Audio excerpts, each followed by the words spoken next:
Hello guys, welcome back to our channel is our Family Vlogs. So once again, nandito naman po ako para ibahagi po sa inyo lahat tungkol sa mga collectible na barya tsaka collectible na banknotes. So bago po ako mag-umpisa, shout out po sa lahat ng mga legendary collector, lalo sa mga baguhang collector at kakaumpisa pa lang sa pagpangulikta. So shout out po sa inyo lahat. Also mga supporters at followers namin, solid supporters. Thank you very much sa walang sawang panonood sa channel namin. So lalo na kay Brother Mark Lister Gamayon from Canada. Thank you very much sa always suporta sa channel namin. So hindi ko na patatagalin guys, no? Nais ko lang ibahagi ang bagong huli ni Sir Isarap galing po sa mga solid viewers namin, no? Pag-alok sa amin. So nakilatis ni Sir SR, pasok po sa kilatis ni Sir SR. Ito po ang bibihira lang mahanap. Talagang palagi kong sinasabi, yung madalang, bihira lang mahanap, error coin, yan po. Basta once na makilatis ni Sir SR ay talagang bibilihin namin. So papakita ko lang guys, no? So focus po natin sa barya, no?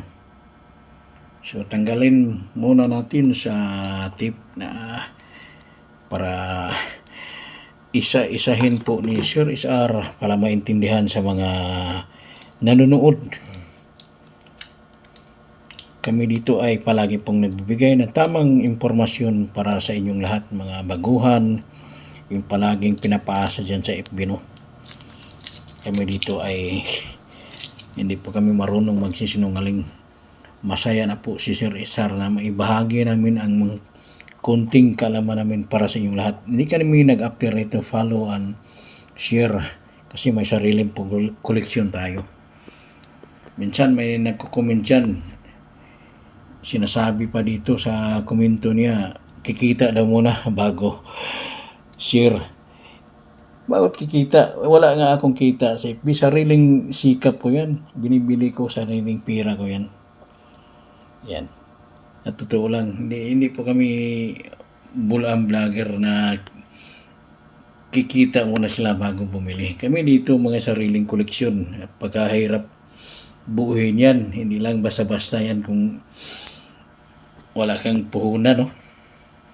So, umpisahan ko na guys, no? Para baka maiinip po kayo. So, dalawang 5 piso, no? Magkaparehas ang taon, magkaiba ang kulay. Yan po. Isa lang po mayari nito guys. So, nakilatis ni Sir SR, no? So, isa-isahin natin, may timbangan po tayo kung bakit binibili ni Sir SR. Focus po natin sa timbangan, no? I-on muna natin, no? So, unahin natin itong kulay puti. Yan. Para malinaw. So, ang normal na bigat nito 7.8, no? Ganitong klaseng barya, 5 piso. 7.8 grams. So, timbangin na natin yan siya. Yan. So, ibig sabihin, kulang, no? Underweight. So, yan po ay pasok po sa hinahanap ni Sir SR. So, itong kulay dilaw, titimbangin din po natin, no? So, overweight, no? Napaka laking diferensyal. Overweight 9.06. Ito yung isang kulay puti ay 6.4, no? O 40. So pasok po ito sa hinahanap namin ng mga ganitong klaseng barya. So para maintindihan talaga sa mga Viewers, meron po tayo ditong also 2002 na 5 piso, no? Common. Yan. So, walang error, no? Common. So, timbangin natin.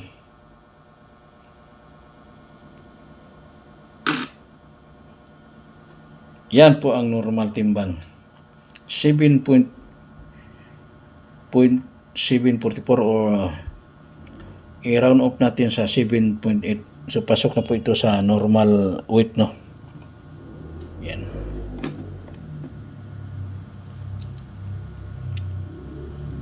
So, jackpot po ang may makapag-alok pa sa akin ng mga ganitong klaseng barya. With CAD error pa sa likod, no? Yan. Ito kind of 5 piso na bibihira lang mahanap. Yan. With CAD error.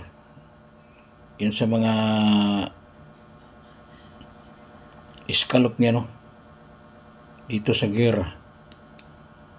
Yan.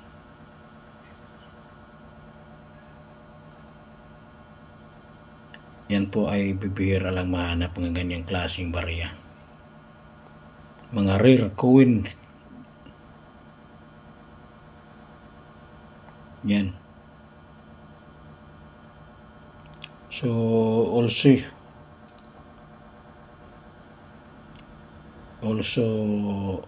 error, CAD error. Medyo malalaki yung mga litra, no?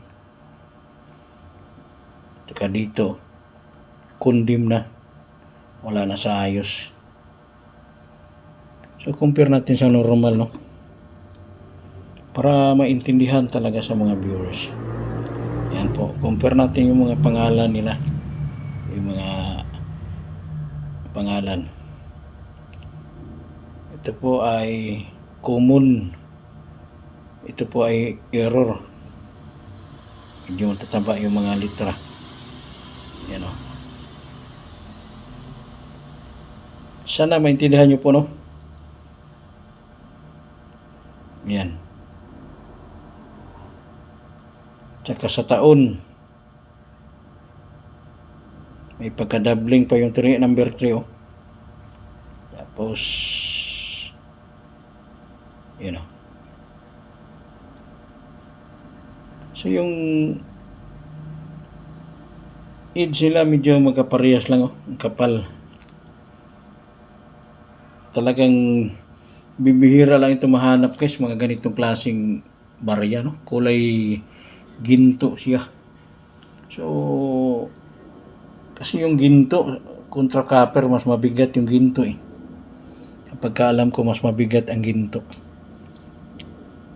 Yan, no? Ibalik natin sa timbangan, no? So, magkaparehas lang ang kapal, mas, yun, no? Pero pag timbangin natin, guys, ay sobrang overweight, no? Yan ang kulay dilaw. Yan, o. Malinaw, guys, o. Sobrang overweight. Halos 2 gramo ang lamang, no? Ang normal ay 7.7 o 7.8, no? Yan, o. So, also ditong isa, yung kulay puti.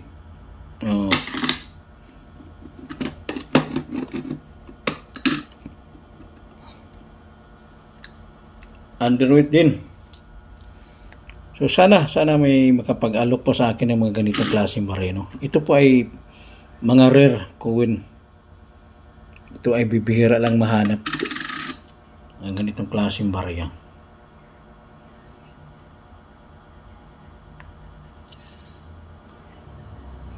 So, yan po ang mga dagdag kunting kalamansing lahat. So, shout out uli sa mga followers Luzon, Visayas, Mindanao, lalo na sa dyan sa Sambunga City, mga kabrader natin Muslim, no? Assalamualaikum warahmatullahi wabarakatuh. Diha sa Cebu City, daghang salamat sa paglantaw sa amo nga channel. Yung lang nagtuo, no? Pero yung hindi mo tuo, walang problema. Pwede kayo mag-scroll. Walang problema. Kahit manonood kayo sa ibang channel, walang problema. Share is aray, patuloy lang po magbibigay ng tamang impormasyon para dagdag kalaman sa inyong lahat. Ang kunting kalaman namin, maibahagi lang sa inyong lahat, no? Kasi kami dito, hindi kami nagsisinungaling. Hindi kami magiging ganyan pag hindi kami sakripisyo lang. Huwag kayo basta-basta maniwala sa mga bulang vlogger na palaging naghahanap ng 1 piso. So, pahabol natin, no? Para maintindihan sa mga followers natin para hindi na sila malilito. So, pag may makikita yun sa wall niyo na mga ganitong binibili, mahal, ganyan. Yan po ay walang katotohanan, guys. Pag wala silang koleksyon o isang piraso lang pinapakita, yan po ay mga fake vlogger or fake collector. Yan, pinagkagaluhan. Sus Mariusip. Wala pong added value, napaka-common. 10 billion mintage, no? Hanggang ngayon marami pong may hawak dyan. Kaya nga pinaulit-ulit nila. Ulit-ulit, dami ng mga baguhang sumisibol ng mga vlogger, no? Kinukopya na yun. Wala namang alam sa Maria, no? Ganito, binibili, 1 piraso. Yan. Sus Mariusip, walang konsensya ng mga vlogger na yun, no? Mayroong babae dyan, no? Ito, 10 million views.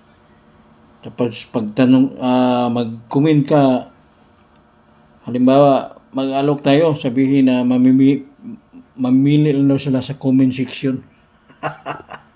Sus Mariusip, kawawa ang mga viewers dyan, nga. Huwag ko basta-basta maniwala ng mga ganyang content, no? Walang mga koleksyon, 1 pirasong hawak, binibiling 5,000. Hindi pa nga siguro nakakasahod yan sa FB. Biroon mo, bibili 1,000. Common sense, guys. Huwag kayo basta-basta maniwala. Pag matalino kayo, malalaman nyo. Mga ganyan, paulit-ulit. Marami na eh. Ganun, paulit-ulit yung content nila. Kasi marami kasi manonood. Maraming may hawak ng ganyang barya. Kaya nga, pinaulit-ulit nila. Para tuloy yung panunuko nila sa kapwa, no? Wala namang konsensya. Sus Mariusip.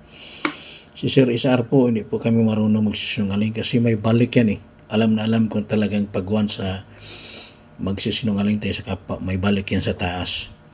So kami dito, sakripisyo, sariling sikap, di baling walang manonood, basta ang content namin ay katotohanan lamang, no? Yan lang po, masaya na po kami na may mga koleksyon tayo pang tanggal stress galing sa trabaho, punas-punas. Yan na po, hindi po kami nag-after na manluko sa kapwa. So, yan lang po, no? Thank you very much sa inyong lahat. Sana maintindihan nyo po, no? Sana pakishare na lang po para mabawasan yung mga viewers nila sa mga bulang vlogger dyan. Thank you very much. Bye-bye.